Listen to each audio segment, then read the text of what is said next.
അപ്പം കാർഡ്ബോർഡ് വെച്ചിട്ടാണ് പണി. നമുക്ക് പറ്റാത്ത പണിയാണ് കാർഡ്ബോർഡ്, കുഴപ്പമില്ല. അപ്പം ഹലോ കിറ്റീനെ വരച്ചിട്ട് നമ്മൾ കാർഡ്ബോർഡ് ഹലോ കിറ്റീൻ്റെ ആ ഒരു കണക്കിലാക്കി എടുത്തതിന് ശേഷം നമ്മൾ ഇങ്ങനെ ഒട്ടിച്ചു കൊടുക്കാം. അതിൻ്റെ മുകളിൽ ഇങ്ങനെ ഒട്ടിച്ചു കൊടുക്കുക. അതെന്നാൽ നിങ്ങൾക്ക് മനസ്സിലായോ? ഇത് മറ്റേ ഗ്ലൂ ഗണ്ണിൻ്റെ ഗ്ലൂ ആണ് വെച്ചത്.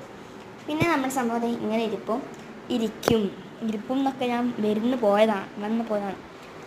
പിന്നെ അതിനൊരു 3-2 കോട്ട്സ് ആയിട്ടുള്ള വൈറ്റ് പെയിൻറ്റ് അടിച്ചു കൊടുക്കാം. അവിടെ മാത്രം വിട്ട് കൊടുക്കുക. ഞാൻ ഉള്ളിലും ബാക്കിയല്ല കുറച്ച് സ്ഥലത്തൊക്കെ ഞാൻ ഇങ്ങനെ അടിച്ചു കൊടുത്തിട്ടുണ്ട്. ഞാനിത് ഫാബ്രിക് പാൻ്റായിട്ട് യൂസ് ചെയ്യുന്നത്. പിന്നെ പിങ്ക് ഇതേപോലെ കൊടുത്തു, പിന്നെ ഇതിങ്ങനെ കൊടുത്തു, പിന്നെ കണ്ണും മൂക്കൊക്കെ വരച്ചു കൊടുത്തു. പിന്നെ ഇതാണ് നമ്മുടെ സംഭവം. ഇതിനകത്ത് പെൻസിലൊന്നും സ്റ്റോർ ചെയ്യാൻ പറ്റില്ലെങ്കിലും ഈ വാഷി ടാപ്സ്, പിന്നെ ഈ ബ്രെഡ്, മഷ്റൂംസ് അതൊക്കെ ഇതാക്കാൻ പറ്റുള്ളൂ. അപ്പം എങ്ങനെയുണ്ടെന്ന് കമൻറ്റ് ചെയ്യുക, ലൈക്ക് ചെയ്യുക, ഷെയർ ചെയ്യുക, സബ്സ്ക്രൈബ് ചെയ്യുക. അപ്പോൾ അടുത്തൊരു വീഡിയോയിലേക്ക് വരാം. ബൈ.